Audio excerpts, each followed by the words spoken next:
Welcome to the Orthomind Podcast, powered by our team here at FARIL. I'm Nate. And I'm Daniel. In today's episode, we're incredibly lucky to be sitting down with the co-founder of this lab, Dr. Christopher DiGiovanni, a professor of orthopedic surgery at Harvard Medical School, the Chief Emeritus of the Foot and Ankle Department at Mass General, a past president of AOFAS, among many other roles. Dr. DiGiovanni, thank you so much for being here. Thank you very much for having me. Okay, to start, Dr. DiGiovanni, could you take us back to the beginning? What was the moment in your life or the mentor that pulled you first towards orthopedics? I would divide those up into separate questions. So I first got attracted to orthopedics partway through medical school. For my whole life, I thought I was going to be a neurosurgeon. That's what I always thought I wanted to be.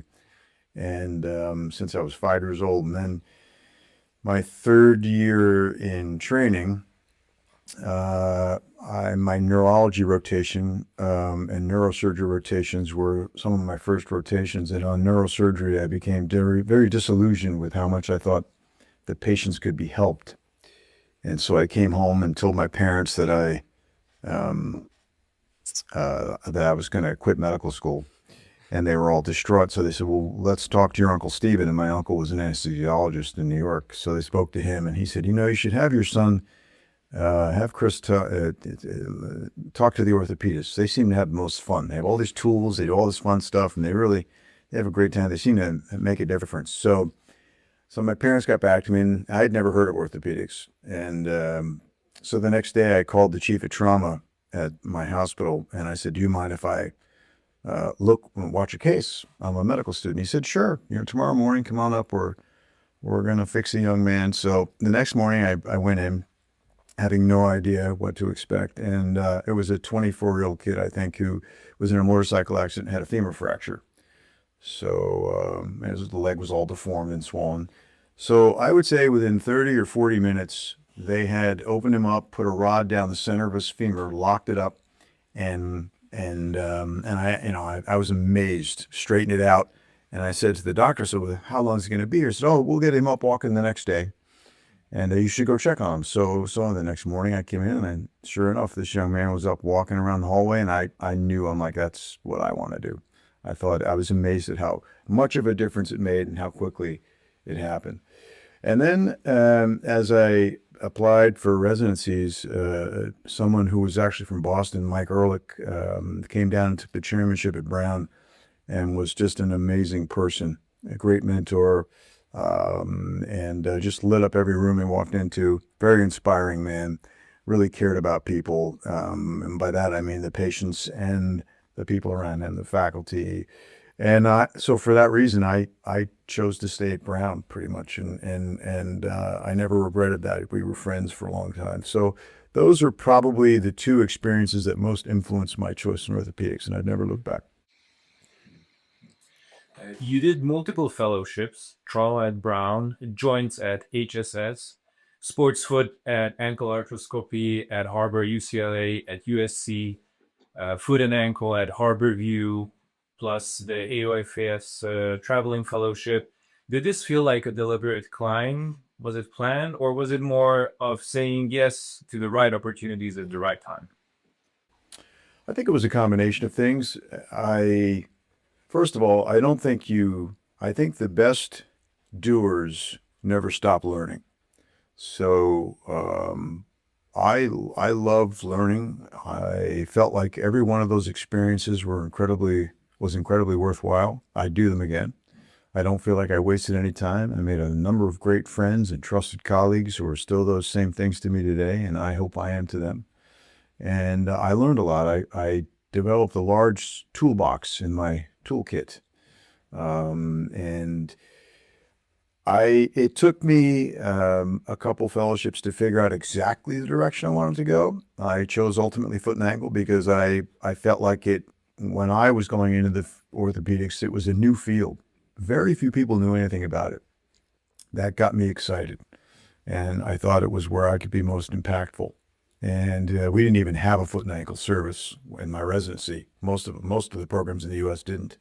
So I would tell you that I wasn't trying to climb. I was trying to learn and expose myself to principles and people and different facets of orthopedics to see what turned me on. Because I didn't think it never dawned on me in any way that I was wasting time, because I knew I was going to spend the next 30 or 40 years doing this. And I want to make sure I made the right choice and enjoyed coming to work every day, because then it's not work. So, and I eventually chose foot and ankle for the diversity of the field, of the patients, of the pathology, of the solutions, of the nascence of it all when I first started, and how little we knew and how much research, for example, you could also do. Even though I learned a ton of other things from the sports and the trauma and the joints, that I still apply to foot and ankle. So I sort of came full circle with those things. And what would you say, what does it actually take to go from a great surgeon to a leader in the field, as many are interested? Well, I don't, there are lots, we all stand on the shoulders of giants. There are a lot of great people that I feel are far greater than me and have tremendously influenced me along the way. But what I would say they all have in common is that they're all always trying to get better. They're always trying to come to work the next day better than they left the prior day. And I also think they care about people. Much of life boils down to people. You'll never take the humanity out of medicine. So I've always been strongly influenced by people around me, and I've enjoyed trying to help those around me, like a rising tide, right, floats all boats. And I've enjoyed mentorship as a part of training. I think that the leaders that I look at are people that they're very they have a great equanimity to them. They're rational. They're thoughtful. They're people that I want to ask their opinion, and I trust what I'm going to hear. They always seem to try to do what's right. And to me, part of that turns you into a leader. Being a great surgeon, in my opinion, is a simple formula. It's simply wanting to take outstanding care of patients, being willing to put the time in, and both for them and for you, so that you always come prepared, and you're always working on your skill set. That's what turns good into great for all of us, I think. And then part of that is a combination of being able to share that with others. That's what turns a great surgeon, which is sort of a personal thing, into a leader, which is someone who, good leaders are magnanimous. They share what they've learned, and they share their skill set with others. That, to me, is what makes the great surgeon also the leader. So you cared for so many patients, from everyday patient to NFL and Formula One athletes. Could you pass along a few pearls you'd hope that everyday or every current and aspiring surgeon would hold close? Let's say one on judgment and decision making, one on physician-patient relationship, which you previously mentioned, and one on mentorship. So with judgment and decision making, I would tell you that I try to teach our trainees, our students, and our residents and our fellows that the secret in caring for the patient is in caring for the patient, finding out why they're there to see you. What is their chief complaint? Why are they here? It sounds easy, but it's not. And I think that listening is a very important skill set in that regard. I also try to teach that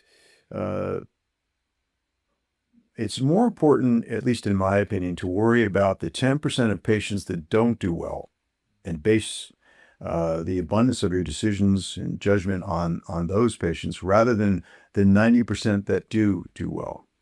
And I think if you look at the world that way, you take more time looking carefully at the decision process. And then finally, it's a shared decision. You have to involve the patients in all the decisions and make sure that you've properly educated them and use all the data points you have.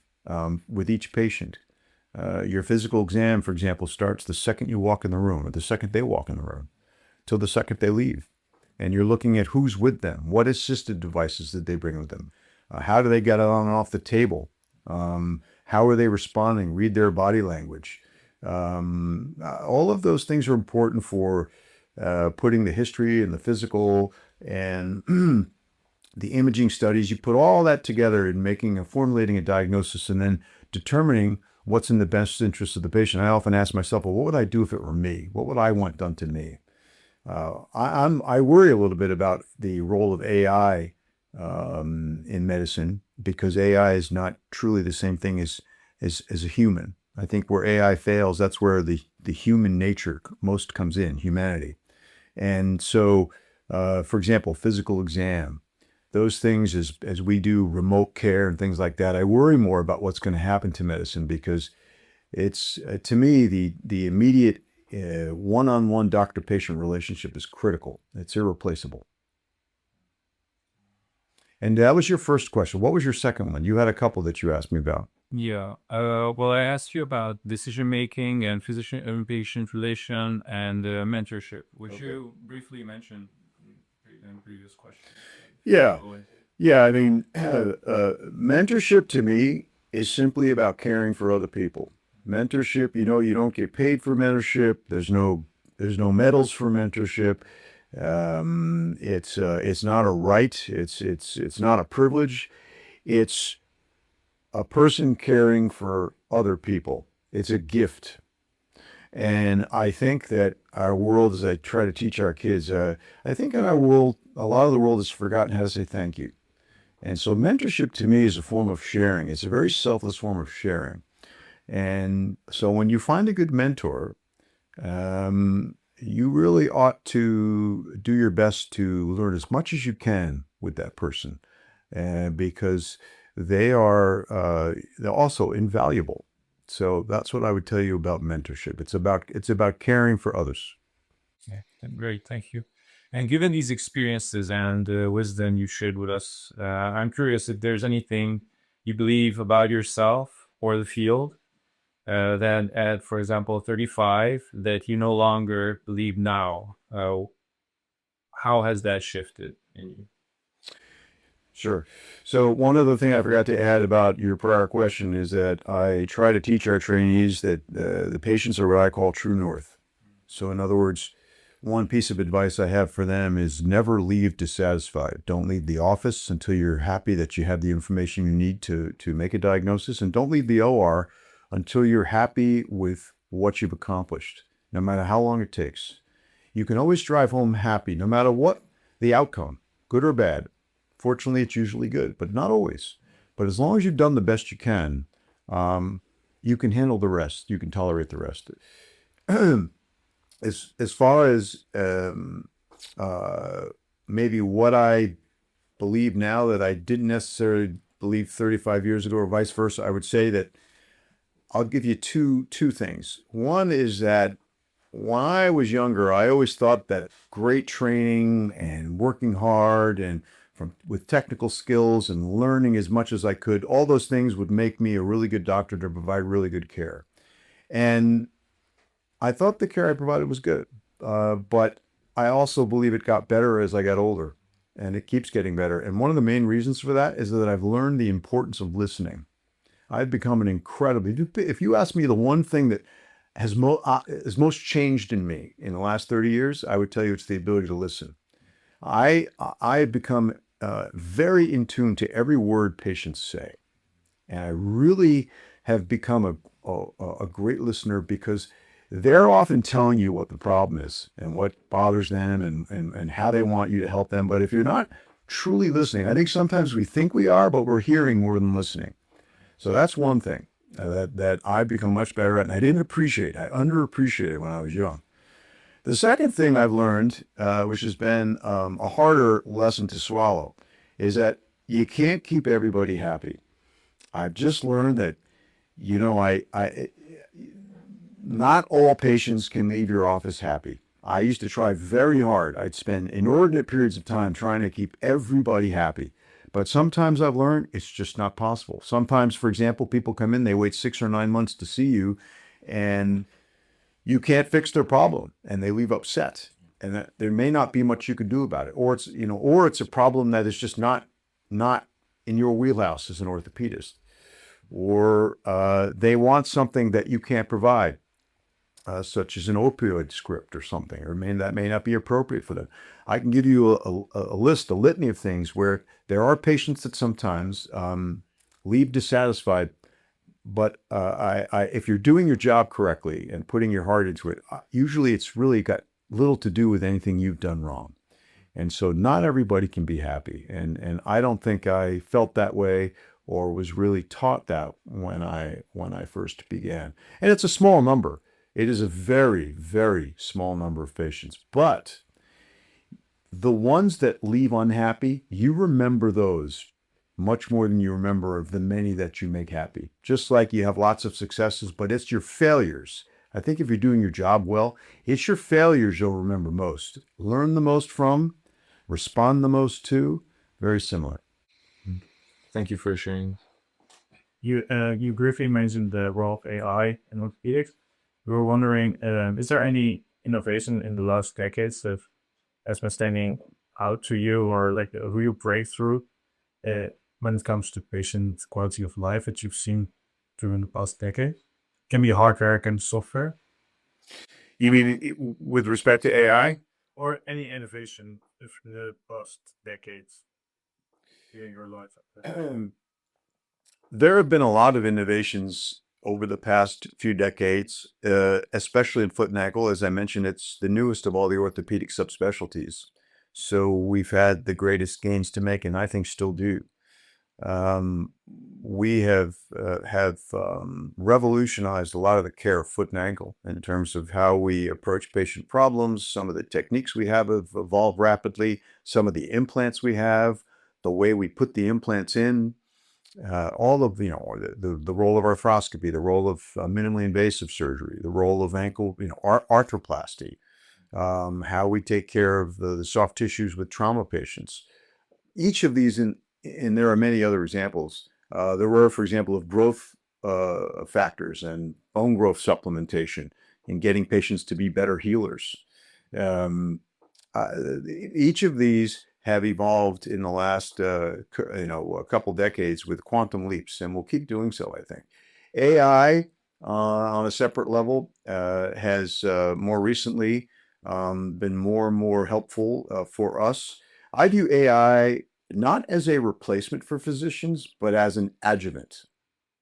I think AI in its purest form, in its best form, is going to be something that helps with decision making. It adds information to provide the best decision. I don't think it's going to replace physicians or the ability of physicians to provide an answer. I think, in my opinion, it really will be best served as something that is a tool for the doctor and the patient to arrive at a more accurate result, probably faster, and will help the patient better, and the physician for that matter, better understand how that decision was arrived at.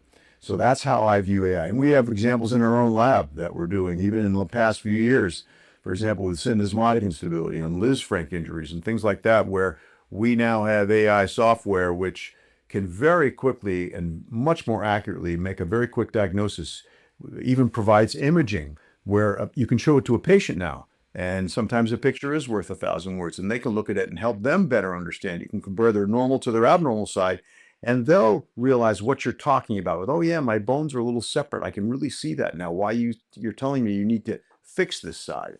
So that's all AI, and that's quite helpful. And so, and you folks all know, I mean, you're very invested in all this, but the sky's the limit with that. And I think as long as we provide appropriate data, good data, we'll hopefully have good outcomes on the other end as we empower AI to help us with patient care.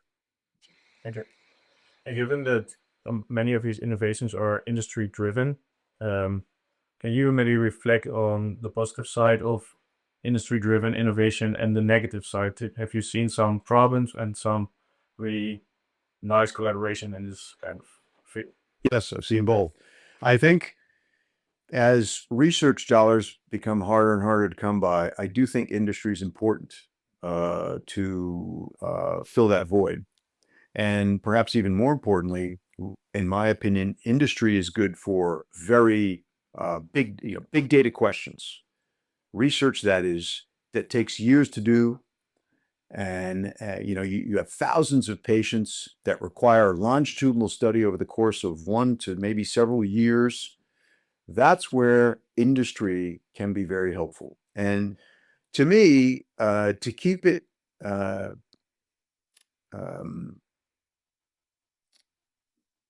appropriate, there need to be guidelines and guardrails. As long as you know what those are, I think it can work well for us as clinician scientists and for them as industry, right? Because let's face it, some of our goals are different from some of their goals. They're not all the same. And that's what people focus on. But what I think they should be focused on is where the similarities are, because there's overlap. So as long as you put the guardrails on where there's not overlap, then you can capitalize on the overlap. So, for example, it's important as a start to come up with a question whose answer would be meaningful to clinicians, physicians, and the patients they care for. It has to have their attention. They want to know the answer because it would be impactful for patient care. Some of those very questions are also important for industry because the answer might really help industry with whatever products or pathways they're interested in. So that might be a great marriage. Now, in order to make that work functionally well, the guardrails I was talking about, so you need to have, it boils down to who controls the data. As clinician scientists, I believe you need to have access to and control over the data set. You need to have control, for example, over the endpoints. They can't be moving targets. You can't move the goal line to suit your needs. They must be defined beforehand. What will be the primary outcome? Let's all agree on that. What will be the secondary outcome? It's great, for example, to use assessment tools that can't be fudged, like the outcome of a weight-bearing CT scan that an independent radiologist reviews. Instead of, grade how do you think the patient did from 1 to 10 or what have you. So composite endpoints are great so that you have multiple factors that can be accounted for. And then, of course, no muzzling of research that gets written, the papers that get written. The physicians have the right to edit the manuscript as they see fit because it's their reputation. So there would be some back and forth between industry, and I've had personal experience with these things. But in the end, I generally think that while, yes, they want to make a profit and they want this to do well, they have to have enough faith in their product that they're hoping that the outcome and the answer is what they want it to be, because it might not be. And faith in you folks, us, to run a good study, for example, and to be honest about it and to run and execute it well so that the data is as clean as possible. And so that when the results do come out and you get up on the podium, you're comfortable defending your work and answering questions and as to how you derived whatever conclusion that you come up with. And so if you have all those things in place, I think it can be a very good relationship. And you can, one of the studies we did took 5 to 7 years and $25 to $28 million to do. And we had probably 20 plus publications come from that have significantly changed for the better how we care for patients in a certain part of orthopedic foot and ankle surgery. And so we were happy as clinicians. We had generated a ton of science. We improved patient care on many levels, learning new things that we would have otherwise never known. And industry was happy because these products eventually got through the FDA because the studies were well performed and the clinicians were very upfront and fastidious in how they did things. And the company made a lot of money in the end. Now that, they took risks, they take more risk than we do. But they also, so they have much higher potential downside, but much higher potential upside. But that's part of the deal. We have much less downside and admittedly much less upside, at least financially, but we're happy with the science and the patient care, and that drives many of us. So it can work quite well, but it's got to be done properly. Okay, so you co-founded FARIL. What was your first vision of like the gap that you noticed in foot and ankle research that the lab was meant to fill, and what has surprised you the most about how it has grown? When I came up here, one of the things that enticed me to leave here, because I was down at Brown for decades and loved it there. I wasn't running from something. I was running to something. I would say that one of the things that really got me excited was that they were willing to allow me to build a big lab here. And when I went back and asked them if they do that down there, the answer was unequivocally no. And it wasn't what they could do. So I was excited because when I first came up here, we raised several $1 million through some very generous philanthropists, and with the support of MGH and the support of the system, the Harvard Medical School, we created FARIL because there was no predicate. We were the prototype. There were really no subspecialty foot and ankle labs specifically dedicated to this field in the United States. And I found that very exciting, very motivating, and very inspiring. And it took a long time. It took 3 years to do this, but nothing here happens too quickly. So that was a little frustrating, I will admit. But we finally got it done, and we got the stamp of approval, and then support from our department and the administration, et cetera. And I was hoping it was going to be something that we could perform some research, maybe have 1 or 2 people who could be here to do some studies and ask some relevant, important questions, get them answered, maybe do some innovation. I had no idea, that it would evolve so quickly into what it is today. And I really can't take any credit for that. I mean, maybe I was just in the right place at the right time. But I need to credit all of you. There are people in this room that really were the ones who were the driving force behind this and continue. They have made FARIL what it is and will continue to make FARIL what it will become. So, but the growth and the impact has been exponential, and that's very, very satisfying to watch all the progress that has come through this lab and all of the not just the innovation, but the shared research, the collaboration between multiple countries and multiple programs across the world. That is a nice thing to look back on and realize that it was light work, but that's because there were many hands. Thank you so much for your service to the lab. You've reached many of the professional peaks that physicians and scientists aspire to. What at this point continues to drive you forward? Is there a sense of a next peak or something beyond that altogether? Well, my wife is trying to get me to slow down, but if it weren't for, and I'm trying to listen, because she's been amazing with our family and with me, but if it weren't for her, I'd be working 7 days a week. So I love what I do. I love the people that surround me. It is the people that I've always told my children, when everything else gets washed away, it's all about people. You surround yourself with good people and you cannot lose. So that's what I find drives me the most. And people's a broad term, but by that I mean the patients that I care for, the people that I help mentor, the trainees, the researchers, the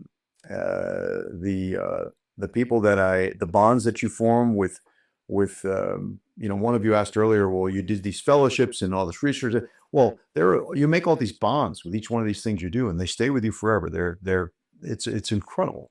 And with one phone call, it's like you pick up where you left off with a lot of people from around the world.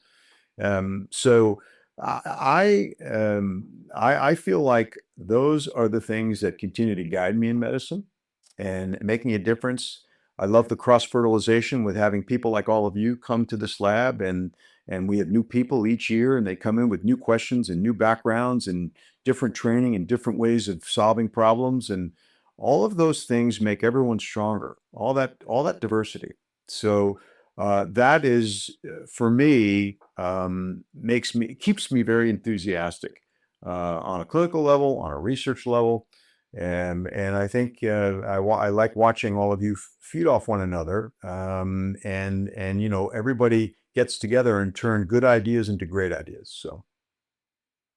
And we would like to add one last question. Like, where do you see FARIL 10 years from now, and what is your wish for it? My